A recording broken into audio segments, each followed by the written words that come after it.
আলাইকুম। আমি doctor Enamul Parvez, natural medicine. আমার চেম্বার হচ্ছে মার্জান মেডিসিন কর্নার, চৌরাস্তার মোড়, ডাক বাংলা সড়ক, লালমনগোলা। আমার একটা ভাই গত 2 বছর যাবৎ পেটের সমস্যায় ভুগতেছে। হঠাৎ পেটে পায়খানা শক্ত হয়, নরম হয়, বুক জ্বালা পোড়া করে, রাতে ঘুমটা ঠিকমতো হয় না। উনি ওই যে ঢাকায় বেসিনে ডাক্তার দেখাইছে, ওষুধ খাওয়ার পরে কিছুদিন ভালো ছিল, এখন আবার একই সমস্যা। এখন আজকে উনি আমার কাছে নতুন এসে, উনি ওনার পরিচয়টা দিব এবং ওনার কি কি সমস্যা আছে এই কথাগুলো বলবে, এবং ওনারে কি কি খাবার নিষেধ করছি, কি নিয়মগুলো বলছি, এগুলো উনি আপনাদের সাথে শেয়ার করবে। বাইরের সাথে একটু বাইরের কথা, বাইরে আমার পরিচয়টা দেন। আসসালামু আলাইকুম।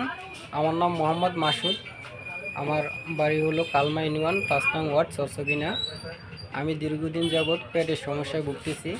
আমার পেটে জ্বালা পোড়া করতো, পেট বুক জ্বালা পোড়া, পায়খানার ধরন ভালো থাকে না। এগুলো নিয়ে আমি দীর্ঘদিন ধরে ভুগতেছি। আমি ঢাকা ডাক্তার দেখেছিলাম, ইবনে সিনা মেডিকেল। এখানে ডাক্তার দেখে কিছুটা সুস্থ হয়েছি। এখন আমি ভাইয়ের কাছে আসলাম পেটের সমস্যা নিয়ে। ভাই আমাকে অনেকগুলো পরামর্শ দিল, আবার অনেকগুলো খাবার খেতে নিষেধ করলো। কি কি খাবার নিষেধ করছে এটা একটু বলেন। যেমন আপনার দেশি আপনার হলো ব্রয়লার মুরগি এবং ব্রয়লার মুরগির ডিম, তেল জাতীয় খাবার, ওগুলো খাইতে, ব্রয়লারের মাংস, ওগুলো খাইতে আমাকে নিষেধ করছে। আমি ভাইয়ের কথাগুলো বললাম যে আমি এগুলা খাবো না, আমি আপনার নিয়ম মতন চলাফেরা করবো। আর সকালের খাবারটা 10টা বাজে আমাকে খাইতে করছে। হ্যাঁ, দুধ জাতীয় খাবার খাইতে, মিষ্টি, সকল প্রকার মিষ্টি এগুলা খাইতে আমার নিষেধ করছে।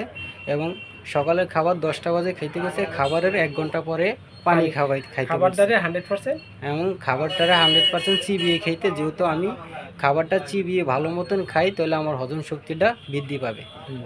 আর দুপুরের খাবারটা কয়টা? দুপুরের খাবারটা 1টা-2টার ভিতরে সেরে ফেলতে বলছে।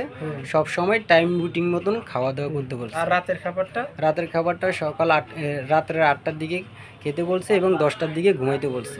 শোয়ার মিনিমাম 2 ঘন্টা আগে খাবারটা যদি খাই, আমাদের হজম প্রক্রিয়াটা ভালো হয়। এই জন্য আমরা শোয়ার 2 ঘন্টা আগে আপনারা খাওয়ার জন্য বলছি।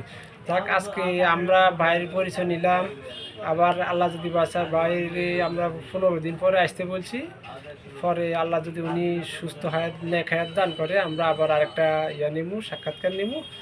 উনি চিকিৎসা নেওয়ার পরে কী অবস্থা হয়েছে, আর ওনারা প্রতিদিন সকালে খালি পেটে এক্সারসাইজ করার জন্য বলছি, ডিপ্রেশন মুক্ত জীবনযাপন, এবং সকালে মিনিমাম খালি গায়ে 1 ঘন্টা যদি ভিটামিন D3 লেভেলটা একটু ঠিক রাখি, ইনশাল্লাহ উনি স্বাভাবিক অবস্থা ফিরে আসবে।